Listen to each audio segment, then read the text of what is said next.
Hi friends, இன்றைக்கி நம்ம decay solo queen சேனலில் என்ன வீடியோன்னு பார்த்தீங்கன்னா ஒரு கிரேவி ரெசிபி செய்ய போகிறோம். அது என்ன கிரேவினா அத்திக்காயை வச்சு கிரேவி தான் செய்ய போகிறோம். வாங்க எப்படி செய்யலான்னு வீடியோவில் பார்க்கலாம். அத்திக்காய் கிரேவி செய்கிறதுக்கு தேவையான பொருளெல்லாம் எடுத்து வச்சுருக்கேன்.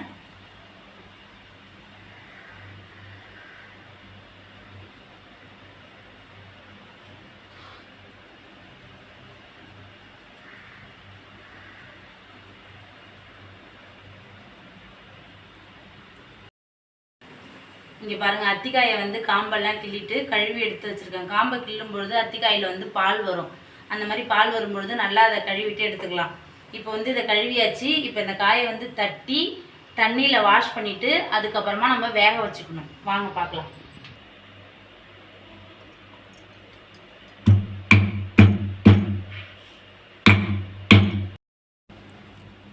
இப்போ காயை தட்டி இந்த மாதிரி ரெண்டு ரெண்டாக பிச்சுட்டு இதில் பூச்சி இருக்குன்னு சொல்லுவாங்க. இதில் பார்த்தோன்னா நமக்கு தெரியும். இதில் பூச்சிலாம் இல்லை, ஃப்ரெஷ்ஷாக தான் இருக்குது. இந்த மாதிரி தட்டி ரெண்டு ரெண்டாக அதை பிச்சு போட்டுக்கலாம்.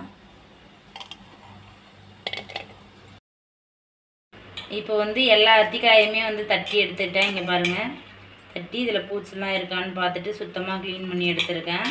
இப்போ இதை தண்ணியில் போட்டு நம்ம தட்டும் பொழுதே தண்ணியில் தான் போடணும். ஏன்னா நம்ம வெளியில் வச்சுருந்தோன்னா காய் கருத்துரும். அதுக்காக இது இப்படி நம்ம கழுவும் பொழுது இதில் கொஞ்சம் இதில் இருக்கிற விதைலாம் போயிடும்.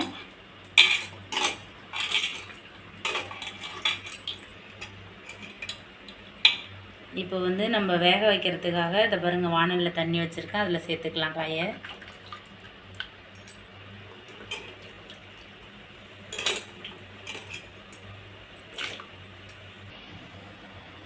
இதில் கொஞ்சமாக மஞ்சள்தூள் சேர்த்துக்கலாம்.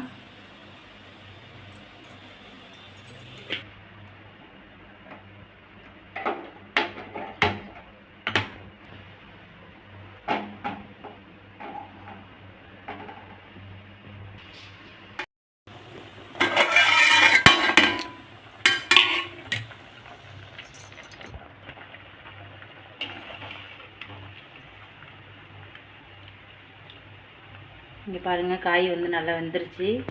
இப்போ இதை நம்ம வடித்து எடுத்துக்கலாம். இப்போ காயை வேக வச்சு எடுத்து வச்சாச்சு. கிரேவி செய்யறதுக்கு தேவையான பொருளுமே எல்லாமே ரெடியாக இருக்குது. இப்போ நம்ம கிரேவி செய்ய ஆரம்பிச்சிடலாம்.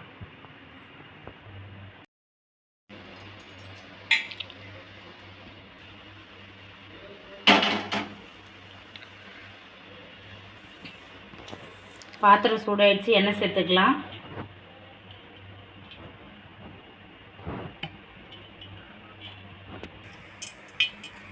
எண்ணெய் சூடாயிடுச்சு. தாளிக்கிறதுக்கு சோம்பு, காஞ்ச மிளகாய், கருவேப்பிலை சேர்த்துக்கலாம்.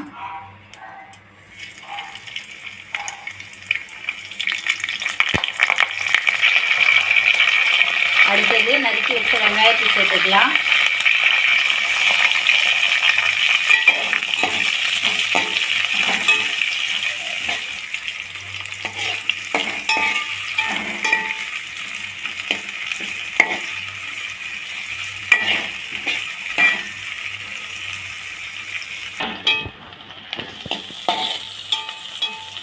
வெங்காயம் வதங்கிடுச்சு. அடுத்தது தக்காளி சேர்த்துக்கலாம்.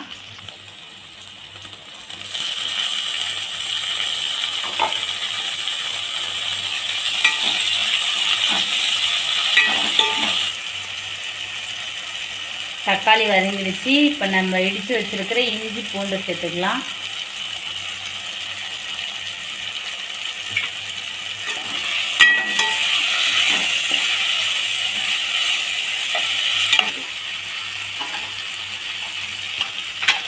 இஞ்சி பூண்டு இது போட்டு வதக்கியாச்சு. அடுத்தது நம்ம மசாலா சேர்த்துக்கலாம்.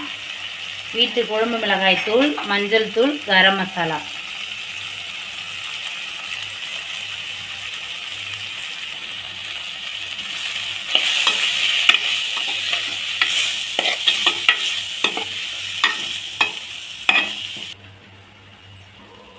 இப்போ வேக வச்சு எடுத்து வச்சுருக்கிற அத்திக்காயை சேர்த்துக்கலாம்.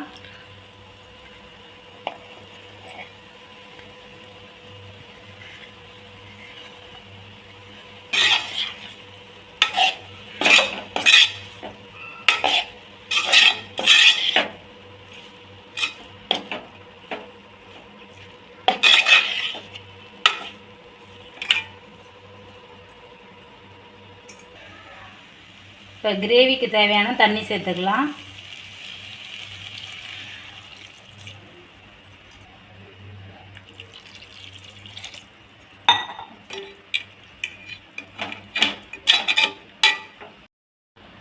இப்போ கிரேவிக்கு தேவையான அளவு உப்பு சேர்த்துக்கலாம்.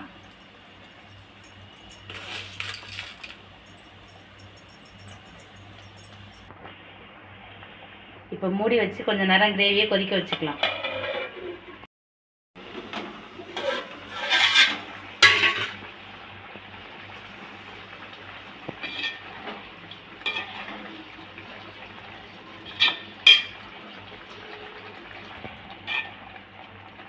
இப்போ கிரேவி வந்து நல்லா திக்காக கொதித்து ரெடி ஆகிடுச்சு. இப்போ நம்ம மல்லித்தழை சேர்த்துக்கலாம்.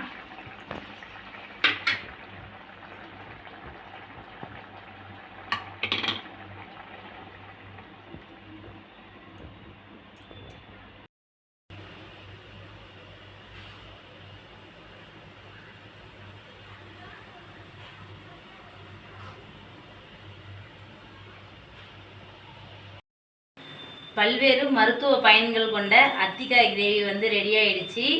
இதே மாதிரி நீங்களும் உங்கள் வீட்டில் ட்ரை பண்ணி பார்த்துட்டு டேஸ்ட் எப்படி இருக்குன்னு கமெண்ட்டில் சொல்லுங்கள். நம்ம வீடியோவை புதுசாக பார்க்குறவங்களா இருந்தால் மறக்காமல் நம்ம டிகே சோலோ குயின் சேனலை சப்ஸ்கிரைப் பண்ணி லைக் பண்ணி ஷேர் பண்ணுங்கள். மறுபடியும் ஒரு அழகான வீடியோவில் சந்திக்கலாம். பாய்.